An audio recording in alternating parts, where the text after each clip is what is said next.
Scano, everybody. My name is Hayden Haynes, member of the Seneca Nation of Indians, member of the Deer Clan.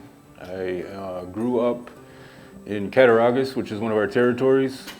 I lived several times in Allegheny, which is also one of the Seneca Nation of Indians territories. And so I always feel it's important to tell you like who I am and what nation, what clan, where I'm from, so that you guys know who you're actually like listening to. So I am an antler carver, primarily. I dabble in some other things too, but when I started doing antler carving, 15 years ago or so, I realized quickly on that there wasn't, and still isn't, a lot of like understanding as to the form, the material. So when we're talking about things like beadwork, which is amazing and beautiful, pottery, also amazing, beautiful, things like that, right? Common things that people like are familiar with as like native art, if you want to categorize it like that. What I found, and I still find, is that antler carving is this thing that isn't fully understood. And so I set out early on to understand more and do things like we're doing today, talking to you guys, in order so that people can understand that it's a material that predates all those materials that I just talked about, right? Certainly glass beads and stuff like that. And so I'm going to keep my stuff specific to Seneca, because it's not, for me to talk about any other indigenous nations, but I do know for sure that indigenous nations across what's now North America have employed antler and bone since time immemorial. All right, but for today's context, we're talking about Seneca as it pertains to that. So, and I have a lot of slides, and I'll try to keep this brief, keep on task is what I should say. So, there's cultural context in our oral history as it relates to the material too. So it's not just, an aesthetic, like everything, that I do is like beyond the aesthetic. It could be prehistoric stuff, it could be archaeological conversations, it could be, in this case, we're talking about one of our creation stories. It could be something related to oral tradition, which is just as important. So there's examples of this material found in all throughout our oral traditions, and I'm going to share some of those today. And there's not enough time to share all of them, but just sprinkling in some things that I hope might be like helpful. So it doesn't get any more further back than a creation story, right? So there's many versions of the Seneca or Haudenosaunee, or you might know it as like Iroquois creation stories. So this example I brought up is from Seth Newhouse's, who was an Onondaga, his version of our creation story. In that story, the first object that was ever mentioned is an antler comb. Okay, so that's significant. I think we pause there and sort of reflect onto why is it when we're dealing about a supernatural story with supernatural beings, meaning what the events that transpired in the sky world, the first object ever mentioned is a bone comb. And so what happened with that comb was Sky Woman, even though she was instructed not to, was combing her brother's hair every morning. And in so doing, she became pregnant in this version of the story, because again, there's other versions, you might have heard another one. And so she becomes pregnant. So why that's important is because these combs, now on the right here are some examples of some contemporary combs that I did, but these antler combs have certain like properties. They're basically tools of transformation. So it could be transforming somebody from their mental disorder. So say somebody's dealing with depression, even to this day in certain contexts, there might be a ceremony where these antler combs are used to comb the hair and relieve depression. It has power to induce power. So in this case, it enacted what's called octagon, and then there's arenda. Arenda is like good spiritual power maybe, and octagon is like the opposite of that. So that's what enacted in this scenario, is she became pregnant by combing her brother's hair. And this is a concept of duality, this octagon, arenda, and a lot of the examples we'll see from our ancestors show this mirrored imagery on top of these decorative combs that we're going to talk about. Further in that creation story, when the events transpired down on Turtle Island, or what we now know as Earth, There was two supernatural beings, Flint and Skyholder, and I don't want to say good twin, bad twin, but for lack of time and further explanation, we'll just say the good and bad supernatural beings creating things on what we now know as Earth. And so one of the things that happened was supernatural beings creating mountains and all these different things, so very powerful. One of the things that can kill Flint, who is, I guess, the bad twin, if you want to use that word, was antlers. He feared antlers. So again, here's another example in our oral tradition of the power of the material itself, okay?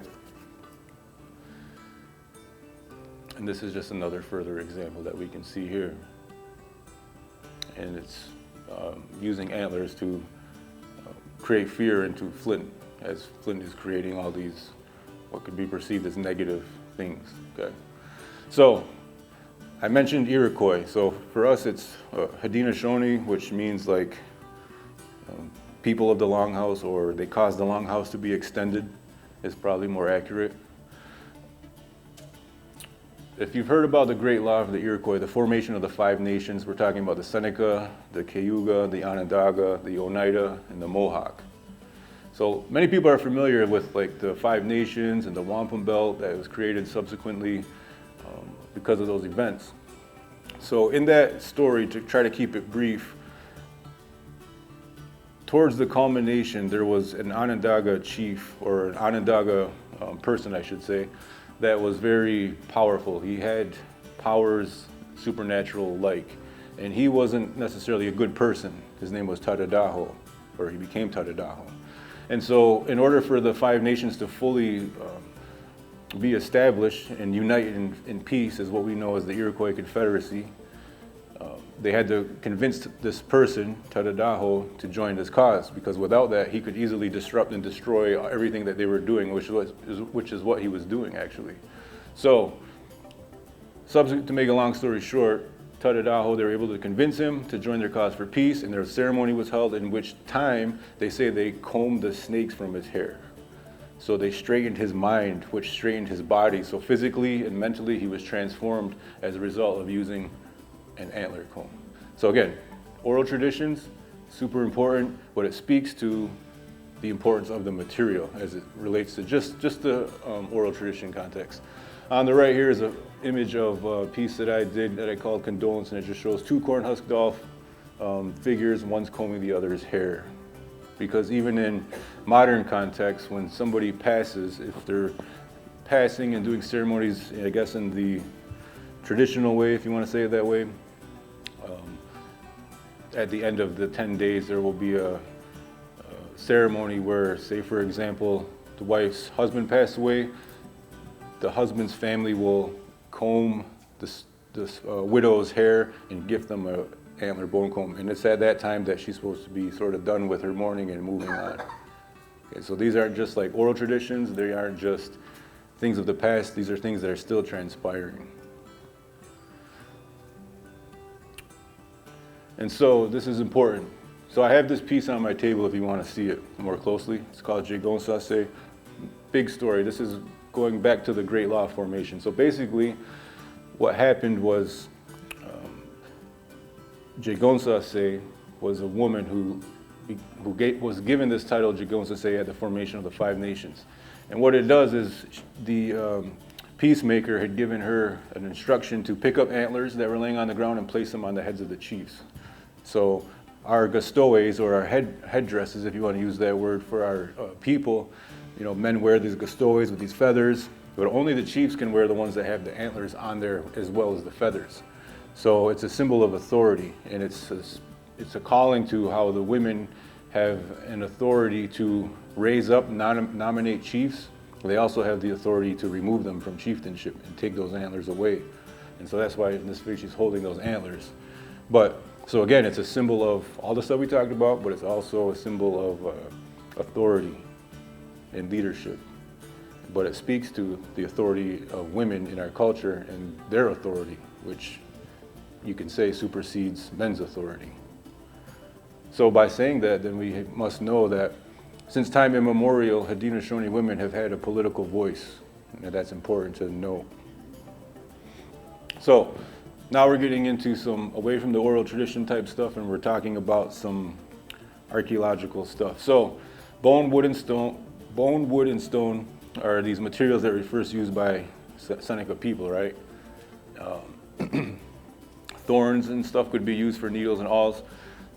Basically, what I would say is what I already sort of said, which is that these are materials that predate materials that we associate with Native American art now. So the reason why there's not a lot of examples of antler combs, and we'll see some in the presentation, but in antler ladles and antler materials in general, is because it doesn't hold well up over time. So only under favorable conditions have these things been found or stolen from Seneca sites and burials and stuff like that. So that's why there's not a lot of that information out there. So sometimes people say, well, how did your ancestors make tools? Well, typically before Europeans came and began trading metal knives and things like that made things easier, oftentimes beaver incisors were used or rodent incisors, but primarily beaver, because they're super hard, right? And those are used to sort of cut the material in these different contexts this way. And primarily it was the lower jaw of the beaver that was preferred, and the two larger teeth. So techniques, ancestors could have used these things. Score and snap, that's where you're taking like a large section of an antler and maybe scoring it, engraving it, I guess is a better way, and maybe hitting it against a rock or hitting a rock against it, and then it would snap off, and then you can continue working and breaking down the material that way. Grinding and abrasion, of course. If you're sanding things and shaping things, you might do on some sandstone or something like that. Bone splitting. So for example, and I brought my laser pointer here. If this was a piece I was trying to get out of an antler, I wanted to use this for, say, some awls or some needles, I would score and snap that on both ends, and then I would have a nice cylindrical piece, right? And then you can then take that piece and hit it with another rock against a hard surface like another rock, and that would cause the antler to splinter into these long sections, and now you got the beginnings of a needle or an awl. Okay, so these are just some techniques. There's also these theories, some of which I've tested lightly. The one with the water for sure. There's a proposed process that these antlers were worked by being soaked in like a vinegarish type solution and or like milk, like maybe like a mother's milk or something like that, some sort of milk to like soak it to make it softer. Because when you look at the ancient pieces like I've seen from our ancestors that have survived, you can see like the antler, which is a very hard surface, has been like whittled. Like the cuts are very like smooth, and it's quite remarkable. So they're very smart and they're very clever. And so I always hearken back to the ancestors who knew more about this stuff than I'll ever know. And so we just have some examples here. Okay, so when people think about Seneca, when Seneca people became a distinct people, I would say, I think that's a better way of saying it.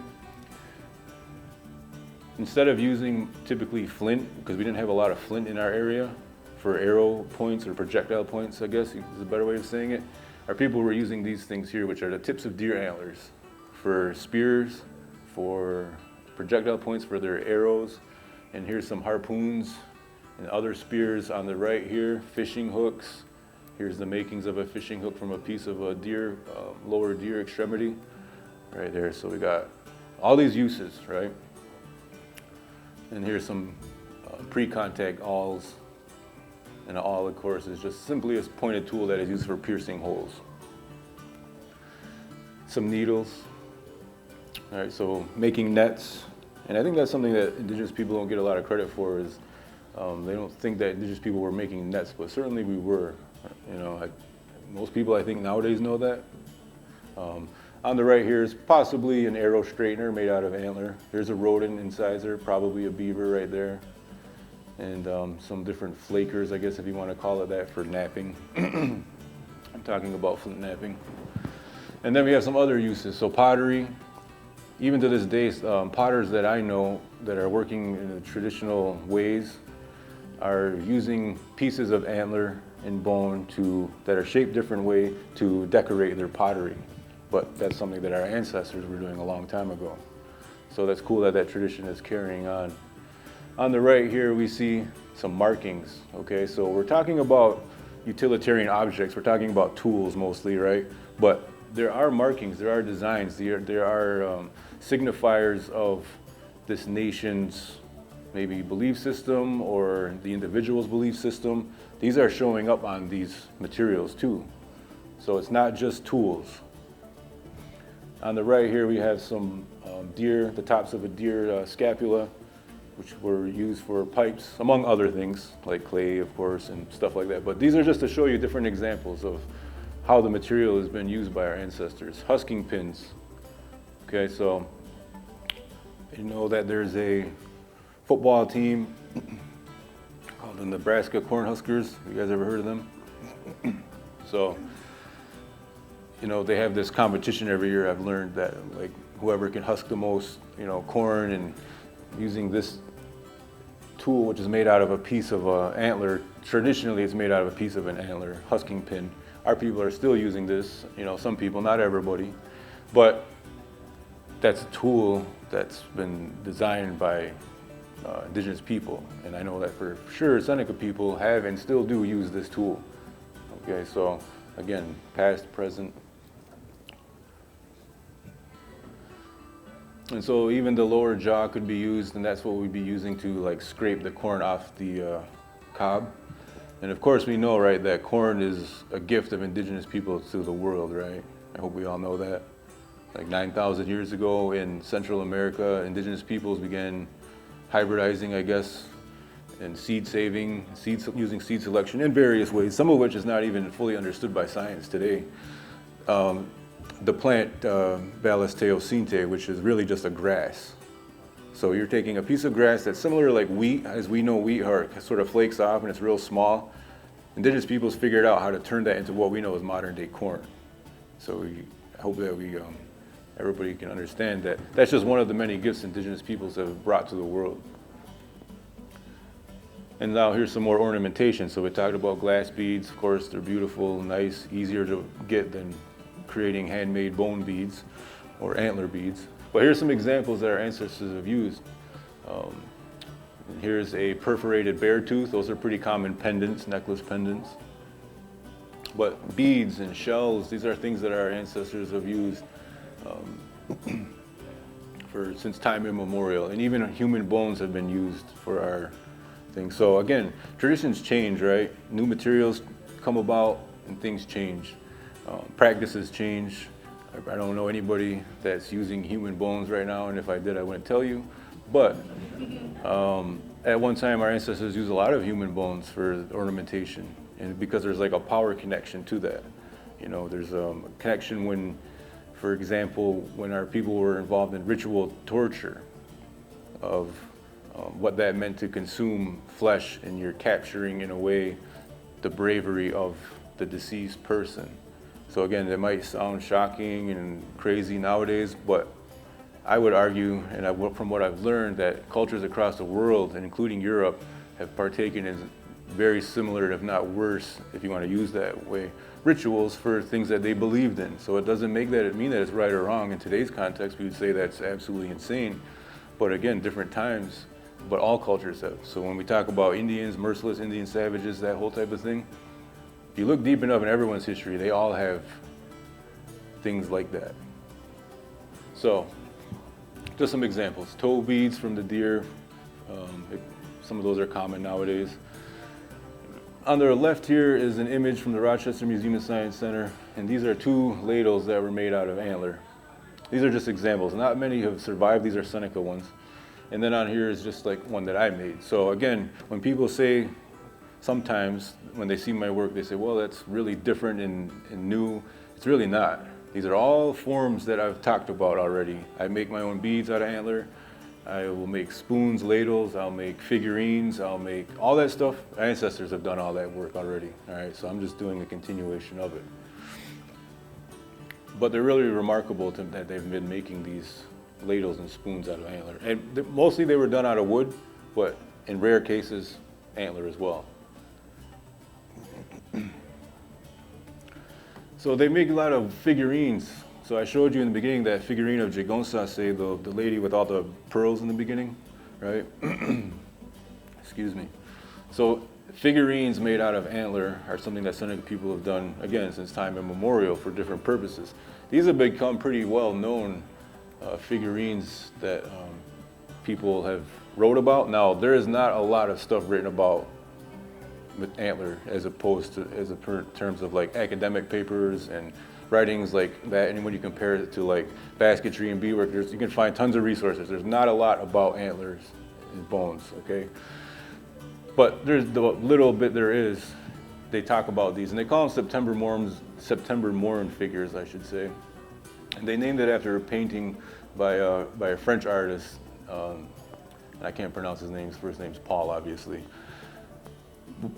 because he painted an image that's sort of similar, I guess you can say. But anyways, in the writings, again, written by non-native people without taking cultural context into consideration, they come to the conclusion, what you'll read, and a lot of this is really older information, but they'll say that, you know, these are figurines that our people kept on them to deter evil or bad. Okay.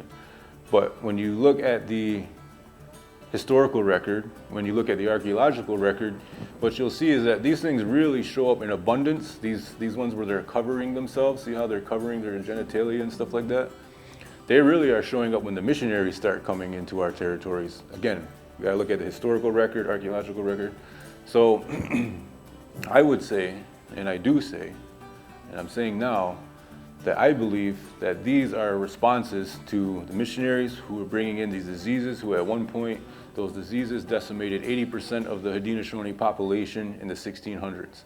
So I'm saying that these are a response of our people who, yes, we're trying to keep out the bad, the evil, but the bad and the evil was whatever it was these missionaries were bringing that our people didn't fully understand, which were decimating our communities. Does that make sense? So why would they be covering themselves then? Well, when we know for a fact, when we look at the historical record and the writings of missionaries, particularly ones like the Jesuits who spent a lot of time in Haudenosaunee country, you'll know that they are constantly telling people to cover themselves up, you know, this naked Indian thing. Again, because they're coming from a place where, you know, to show your body, to have body autonomy, which is a popular topic nowadays, is bad. Women and stuff, and even men at that time are not supposed to be showing themselves. Where in our culture during that time, that was okay, that was normal, all right? So this is a way of them saying, like, these are the people telling us because they were threatening them, right? They're saying, if you don't cover yourself, and because you're doing this ceremony, and because you're, you know, doing this, this is why the bad stuff is happening. These are the things that they told our people, and it's written in their words, okay? So all that together, I say that, in my opinion, those are responses to all of that, okay? So we're back to the combs again. So in prehistoric times, before our ancestors had nice metal tools that the Europeans brought for trade, they were making these, the teeth were much wider and they were much fewer. So you're looking at, you know, 5, 7 maybe. This one on the left, letter A, and this letter, I don't know what that is, I can't see, E. These are finer teeth, so these would be more in the colonial area, but these are the older ones here. So they got some decoration on top. That's what they call them, decorative combs, decorative Seneca combs. All right, and Seneca people have created more of these antler combs, and more have survived by far than any other Haudenosaunee nation. So it was sort of like, I guess, our thing, if you want to say it that way, these decorative combs. And so this really sort of tapered down in the 1600s for many reasons. Part of it was the disruption by warfare with the colonies and settlers, and also because of the diseases. And I guess you could say too, when that knowledge gets lost, you're sort of grasping to hold on to certain things, you know. We'll talk about beadwork and stuff in a little while and how that sort of relates to that too. So, but I would say the height of this decorative comb era for the Seneca was in the 1600s, mid-1600s. So why so much then, right? In the 1600s and before that, our people had a thriving horticulture. We had a prominent, this is for the Seneca, established and prominent fighting strength. We had our great law, which we were operating under, which I sort of touched on. We had this practice of adoption, where we were adopting people from different communities. Sometimes that meant capture, sometimes that meant people were running away from the colonies, for example, because if you know what it was like living in the colonies at that time, it wasn't necessarily the greatest. So a lot of people were running away from the colonies and going to live with Seneca people. And you read about that in the historical record journals of people talking about how they're finding people that had run away because they had a debt to pay to get to America, but they didn't like that debt and how those things were happening and the conditions of life in which they were subject to, particularly women. And so they would run away to the Indians because they thought life with the Indians was much better. We had vast trade networks, of course. And so here's a really nice comb here. And that comb there, I would say, I've held it in person. It's probably only like maybe 3 inches at tops. So it's these are super intricate things. Okay. All right, I gotta speed it up. So we got ancestor comb on the left, 2 wolves, could be wolves, we're not really sure, you know what I mean? That's the thing, is it's interpretation. So sometimes when we read things, just because an academic, and I'm not discrediting academia at all, I think there's a lot of value there. I've pointed to some examples today, but it's good to have 2 sides. You have the academic anthropology, for example, perspective, and you should always, in my opinion, consider oral traditions and indigenous perspectives too, to come to maybe a finer conclusion or interpretation. It's not a conclusion. And then you have this mirrored imagery that I did on these comb earrings on the right. So here's a continuation of designs that we're going to see. So you see these combs, they have all these designs on the what they call the base. And even this negative space, see this negative space right here? This is not by accident. These are abstract, what I guess you could say are hourglass shapes. And hourglass shapes are found a lot on our wampum belts and our beadwork and our moose hair embroidery, on our quill work, all kinds of stuff. So it's important. Even the negative space had a purpose on these things. And so just like art has today, as we know, art comments on times, here's a very well-known Seneca comb that was some commentary of what's interpreted to be Wentworth Greenlaw, who began this journey through across Haudenosaunee territories to get a census of how many people live there. Basically doing intel is a better way I would describe it, as opposed to census. He was trying to see how many warriors, when were they away for their warrior activities, when were the women and children and elders left behind. That's the type of stuff. I think that's more accurate. So this artist had might have seen this horse maybe for the first time, because these missionaries and stuff didn't really get into our Seneca communities till last of the Haudenosaunee, because we were farthest west. So we were sort of the last ones to have a lot of interaction. Not to say that we never did before, because certainly we did, because we were traveling all over. So I'm gonna skip some of these, and this you can't really see that design. I was hoping we could see that design there, but that's okay. Here's what I wanted to get to. So here, of course, we have some more mirrored imagery on the left, and then we have some really old Seneca beadwork. Okay, so a lot of people think Iroquois, which then somehow encapsulates Seneca beadwork, is this raised style. Have you guys seen that raised beadwork before? If you're not familiar with it, it's sort of been known to be that's Haudenosaunee beadwork. I don't know if that's entirely accurate, but nonetheless, the continuation. So once these combs began to be not made as much for many reasons, which we talked about, then our ancestors, once they got a hold of glass beads in the early 1820s, Senecas, I'm talking about Senecas, 1820s, they started doing beadwork with glass beads. And here you see dual birds. So it's a continuation of this ancient practice and these ancient imagery, I should say.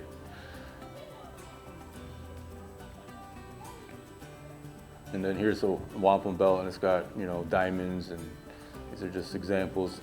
The other image we couldn't see had some diamonds on there.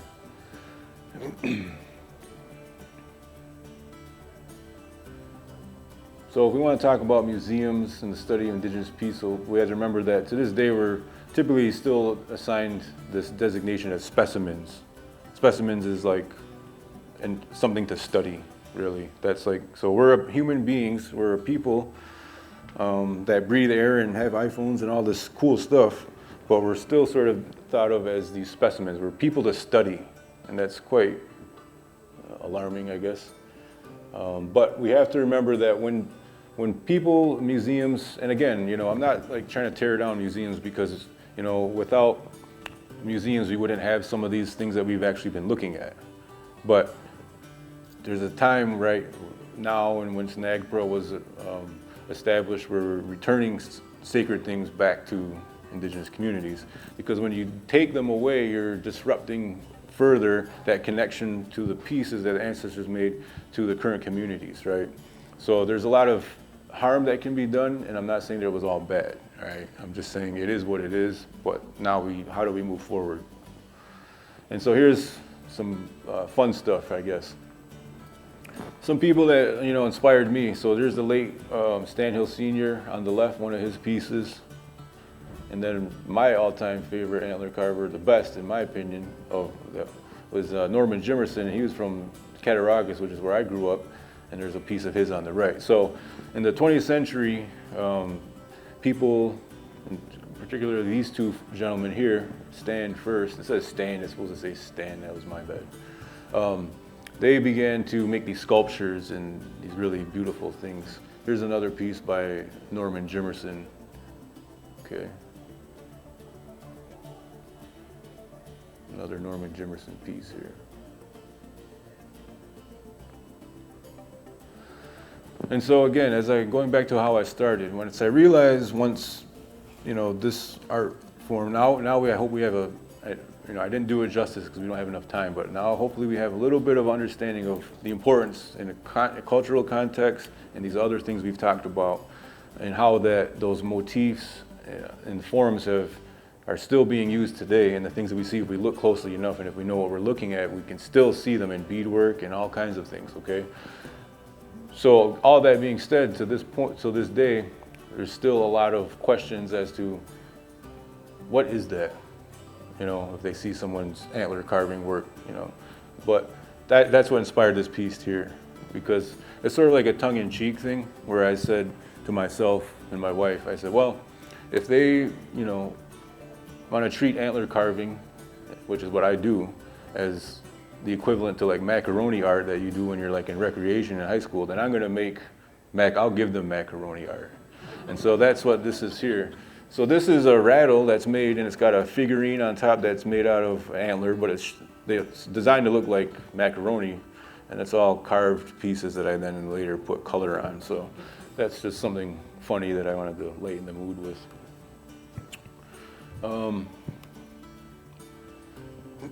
So oftentimes as well, if you're an artist, and I don't see any badges in here, there's one back there, you know, we're sort of pigeonholed into these boxes.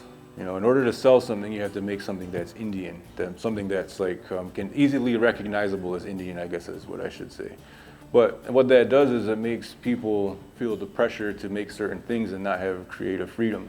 So the stuff that our ancestors were doing, they were doing stuff whatever was happening at the times. To this day, we have iPhones and we have different things, and we're actually still alive.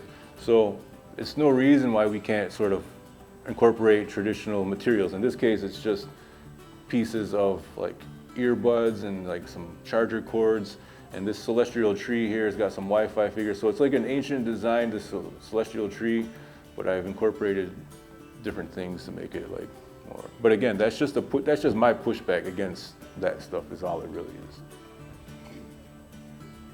I have two female corn husk dolls kissing. This piece here on the right is something I call pretendians. You can't really see because it's not because of the angle, but it's actually like, it's got a wooden long nose.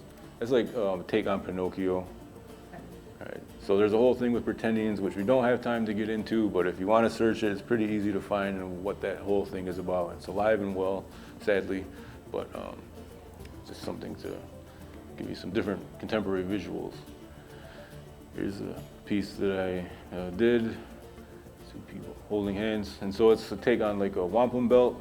So there's like a 2-row wampum right here, turning into a railroad track, which then turns into, which traverses, in this case, the Ohio territory in Allegheny, Seneca, and then also these roads. So all this stuff about how 2-row is supposed to make sure that, you know, this is an agreement that started in 1613 with the Dutch and was later adopted by the British, this continuation of this agreement of where Haudenosaunee people and Europeans, Euro-Americans, Americans now, are supposed to travel down this river of life side by side as equals, never interfering with each other's business.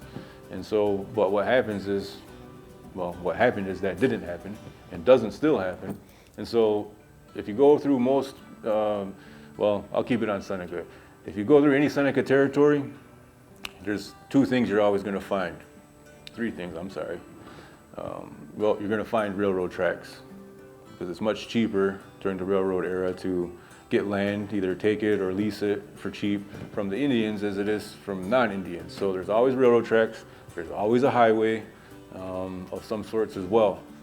So yeah, just if you're ever through a territory and you ever stop and pause, you always know, why is there always got to be a railroad here? It's got to be a expressway or a throughway or something. So some more examples of my work right here. A little honor to my clan, this fawn. They're really nice. And then a story here of a raccoon and the crabs, which is a Seneca story. A couple more examples of my work here. This one on the right is the one that I sort of was inspired by my grandmother, who gifted me and my family a mortar and pestle that had been in our family on the mother's side since at least the early 1800s. And so we got these braided corn on the top that I carved out of antler. You can't see the detail, but they're all like carved with little individual corn on the cobs there, braided together, just like how we braid our corn today and hang it to dry, and then subsequently put it in a mortar and pestle and grind it to make like meal and stuff like that. This is actually one piece. It's just a bunch of different versions of it, perspectives of it. That's a rattle. So the rattle is the pot, and so when you shake it, you know, you can use it as a rattle. So here's some more imagery from a collaborative piece, semi-new. And what we're seeing on this one, I want to point out, is these are glass beads here, this design, this plant design. And then on this left, why it looks different is because that's animal hair embroidery. So just like I'm trying to reactivate antler and bone carving and get that in terms of some sort of relevancy again, other people are still doing the same thing. In this case, Samantha Jacobs is trying to reactivate in Seneca communities animal hair embroidery. And so a lot of things I do, this is one of my apprentices. This is Darylyn Spruce. It's really taken off. And so what's important to me is to not just hold this knowledge, to not just hold the knowledge in terms of stuff we talked about, but the techniques, but to share it so that other people can do this, so that, you know, we can expand this thing. Because I only know maybe 3 Haudenosaunee artists total that are doing antler carving. So it's important to me that we try to get that back out there, all right? And we made it, 40 minutes. Thank you, guys.